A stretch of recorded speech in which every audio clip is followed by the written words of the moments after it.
While Batman arguably has the best rogues gallery in all of comic books, that doesn't mean that he doesn't sometimes borrow the foes of other heroes. From Batman the Animated Series pilfering the Clock King and Count Vertigo from Green Arrow, to the many times the Caped Crusader has clashed with Superman's arch-rival Lex Luthor, it seems like writers are more than happy to take the biggest and brightest enemies from one superhero and pit them against the Dark Knight. A great example of this is how Beware the Batman set up Deathstroke as the primary antagonist for the second half of the show.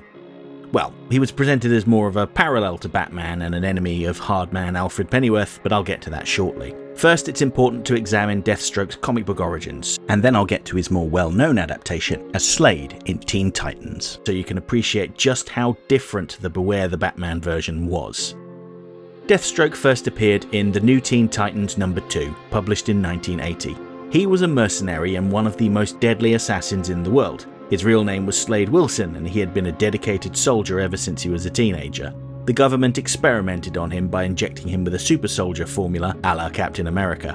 While it initially seemed to be defective, it enhanced his mind and body beyond anyone's wildest dreams. So it's ironic that after the experiment, he was relegated to desk duty. However, when a close friend was caught by the enemy and his superiors refused to do anything about it, he donned a costume and staged a dramatic one-man rescue mission. Upon returning to the States, he was discharged from the army for disobeying orders, which left him feeling empty. He had tried his hand at hunting to fill the void, but ultimately decided to become a mercenary. In his introductory issue, Deathstroke was approached by the villainous Hive organization to kill the Teen Titans. When Hive were unable to pay his fee up front, Deathstroke turned them down. However, his son Grant, following in the family business, accepted the assignment. Hive put him through an experimental procedure that boosted his abilities, with the caveat that using them would drain his life essence. He was fully aware of this, but still overused his powers when fighting the Titans. As such, he rapidly aged and dropped dead. When Deathstroke took his son's body, he blamed the Titans for his son's death rather than Hive, and swore to fulfill his son's contract. Arguably the most significant Deathstroke story from the Teen Titans era was the Judas Contract, where he manipulated the metahuman Terra, having her join the Titans to be his mole. She fed him information which allowed him to plan the perfect strategy to systematically crush the Titans. As if that wasn't problematic enough, the story revealed that Deathstroke was having a sexual relationship with Terra, despite the fact that she was barely 16 years old and he was, well, old. The story also introduced Deathstroke's other son, Joey, who was a metahuman that was able to possess other people's bodies, although he couldn't speak. And if that wasn't enough, this was also the story that persuaded a retired Dick Grayson to return to heroics to rescue his friends, adopting the new identity of Nightwing. So all in all, it is a pretty significant story. Nightwing and Joey, now calling himself Jericho, tracked Deathstroke to the Hive's mountain base, where Jericho took control of Deathstroke to free the Titans. Terra lashed out in rage, causing the mountain to collapse on top of them, and she was killed in the process.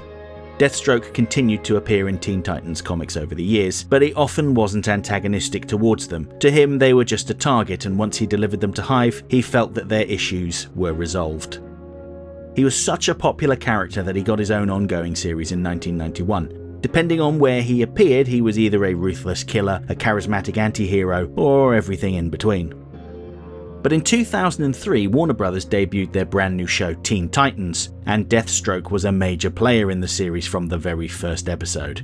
Although it is important to note that the network censors wouldn't allow them to use the name Deathstroke, presumably because it was too mean and nasty for the slightly younger intended audience, so the writers opted to just call him by his first name, Slade.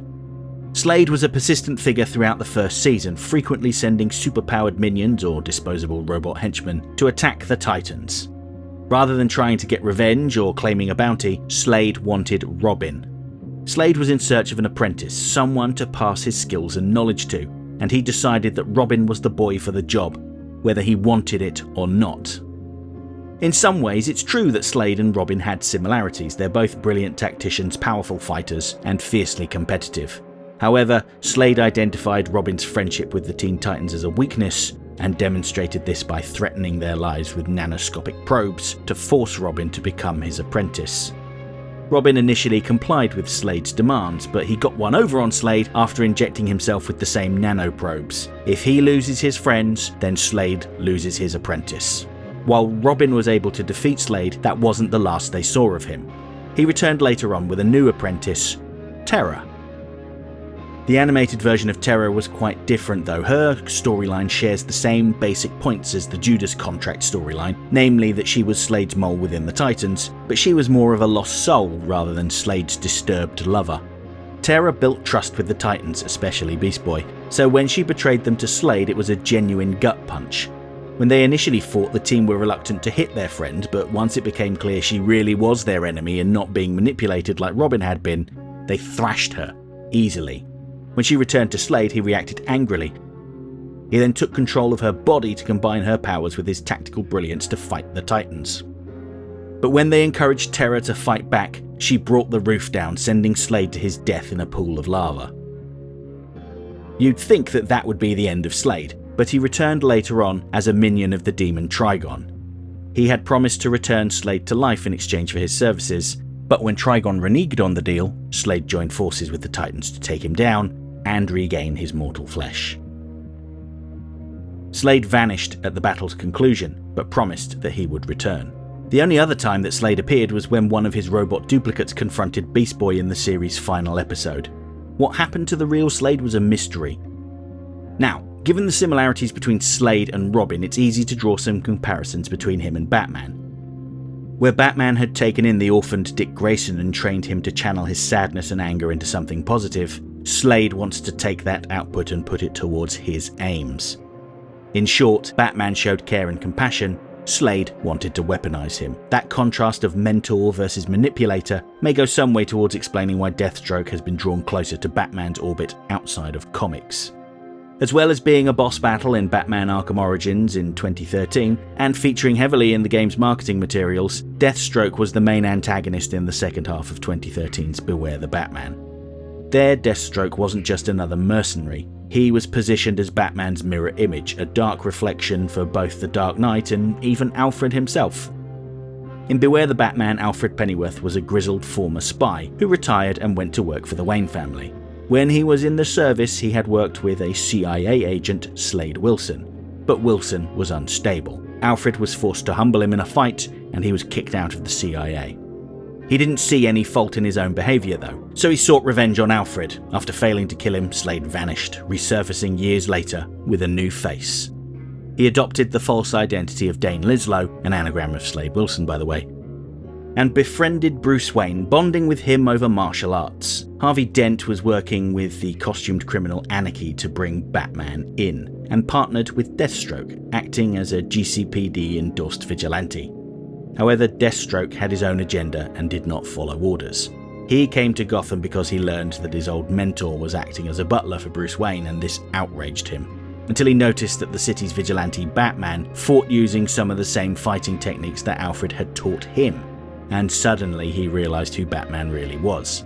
Deathstroke saw himself and Batman as the sons of Alfred, but where Alfred had rejected him and forced him into adopting a new identity of his own, Alfred had nurtured Batman, which in an odd way made him feel bad about himself. He couldn't handle the rejection from someone that he had admired so much and had an active role in his own development. The sting was made all the worse when Alfred took Katana under his wing too.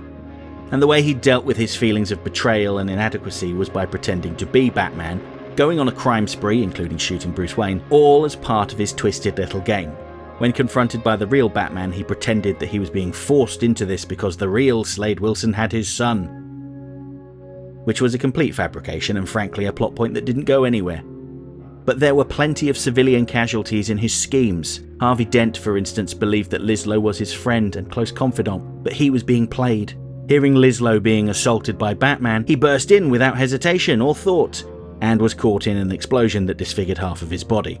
This tipped Dent over the edge. He took control of City Hall and gave the SCU unprecedented powers to bring Batman in, and that is when Deathstroke made his move. He incapacitated Batman and Katana, leaving them for dead, and then drove the Batmobile back to the Batcave to confront Alfred.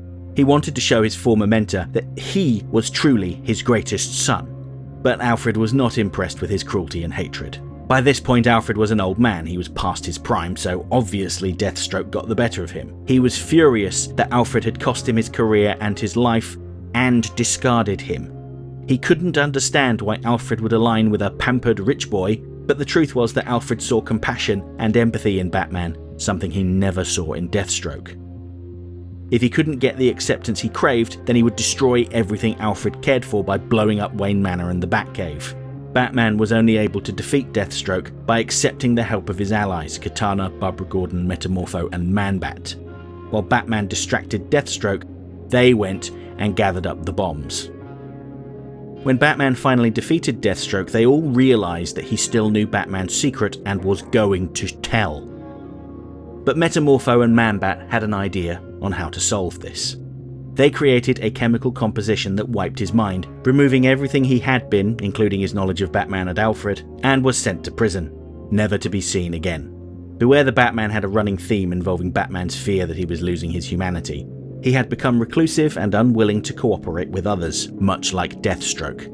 But seeing how broken that man was and how capable his allies were, he opened his heart to them and became a better person. So in that regard, Deathstroke also taught Batman a valuable lesson. All of these versions of Deathstroke say something distinct yet connected. In the comic books, he's a focused, deadly father with a moral code. In 2003's Teen Titans, he's a negative influence, desperate to pass on his knowledge and ensure his legacy endures. And in 2013's Beware the Batman, he's a man who feels denied his birthright and overlooked by his father figure. Across comics, Teen Titans and Beware the Batman, Deathstroke reflects the hero's vulnerabilities. Whether exploiting Terra's trust, Robin's loyalty, or Alfred's sense of duty, he acts as a dark mirror. He forces heroes to confront the cost of their compassion, discipline, and choices.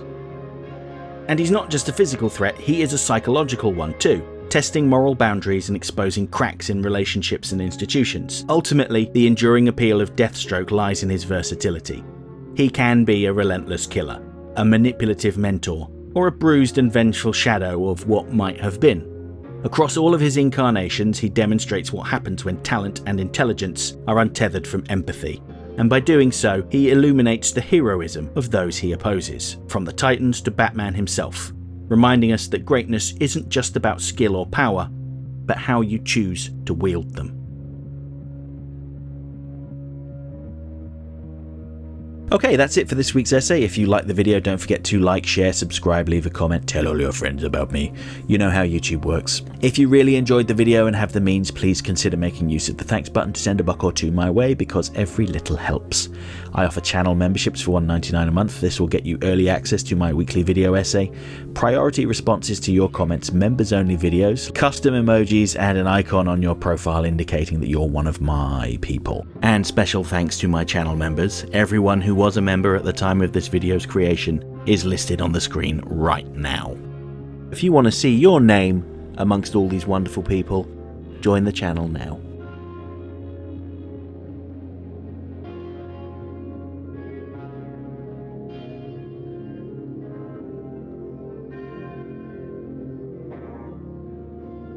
Next time, I'll be back very shortly with a bonus video celebrating the 25th anniversary of Static Shock on the 23rd of September.